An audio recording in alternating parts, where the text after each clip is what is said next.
না না, সে তো রাজাকারের বাচ্চা। আপনার কোনো অধিকার নেই আমাকে রাজাকারের সন্তান বলার। আমি একটা মুক্তিযোদ্ধা পরিবারের সন্তান। আমি দেখেছি যে আপনার অবস্থায়, কথা শুনে মনে হচ্ছে না আপনি দেখেছেন।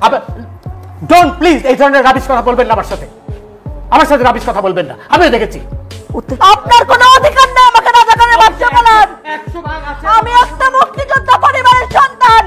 আমি মুক্তিযোদ্ধার সন্তান, আমাকে আপনি রাজাকার বলতে পারেন না। এভাবে যেন দীপ্তি চৌধুরী সেই বিচারপতি মানিককে কথা বলতেছিলেন। কিন্তু এই ভিডিওটি ছিল ক্যামেরার আড়ালে, কিন্তু ক্যামেরায় দেখানো হয়েছিল ভিন্ন চিত্র। সত্যিকার অর্থে সেই দিন কি ঘটেছিল বিচারপতি মানিক মিয়ার সাথে ও দীপ্তি চৌধুরীর, যা জানলে যেন আপনি রীতিমতোই অবাক হবেন। তাই বিষয়ে বিস্তারিত দেখুন পুরো ভিডিওতে। শোনেন, এই যে সবুজ মিয়া মারা গেল ছাত্রলীগের, তাকে কে মারলো? তাকে কে মারলো? তারপর দিয়ে আমাকে বোঝানোর চেষ্টা করছেন যে আমি দেখিনি নাকি? এই ধরনের রাবিশ কথা আমার সাথে বলবেন না। আসল ঘটনায় ফিরে আসা যাক। কিছুদিন ধরেই সোশ্যাল মিডিয়ায় একটি ভিডিও ভাইরাল হয়েছিল চ্যানেল আয়ের, যে ভিডিওটি মূলত দেখা গেছিল দীপ্তি চৌধুরী বিচারপতি মানিক মিয়ার কথা শুনতেছিলেন মনোযোগ দিয়ে। শুধু তাই নয়, বেশ হাসি মাখা মুখেই সেই সময় বসেছিলেন। কিন্তু বিচারপতি মানিক মিয়া কিন্তু চেতে গিয়ে দীপ্তি চৌধুরীকে মারার পরিকল্পনাও করে ফেলেন। সেই মুহূর্তে এমন রিয়াক্ট করেছিলেন যে রিয়াক্টের কারণে ভাইরাল হয়েছিলেন দীপ্তিকা চৌধুরী। তার কারণ তখনই দেখা গিয়েছিল দীপ্তি চৌধুরী মিষ্টি হাসি দিয়ে কথা বলছিলেন বিচারপতি মানিকের সাথে।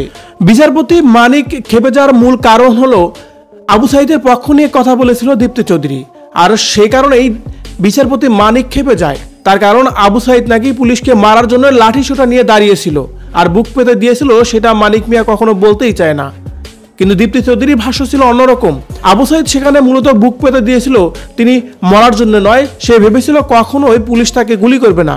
আর এই কথাটা মানতে নারাজ বিচারপতি মানিক। আর সেই কথার দেশ ধরেই ক্যামেরা আড়ালে ঘটেছিল অন্য কিছু, যেখানে দেখা যাচ্ছে দীপ্তি চৌধুরীকে রাজাকার বলে সম্বোধন করেন বিচারপতি মানিক।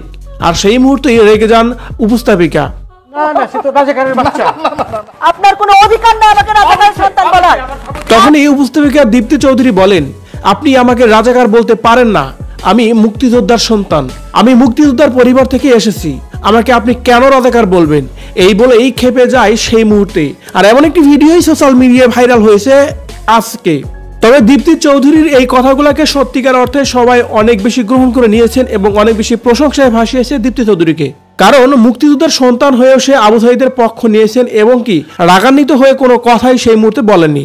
কিন্তু যখনই রাজাকার বলে সম্বোধন করা হয়েছে তখনই রেগে গিয়েছেন এই উপস্থাপিকার এই কাজকর্মগুলোকে আপনি কিভাবে দেখছেন কমেন্ট করে জানিয়ে দিন কমেন্ট বক্সে।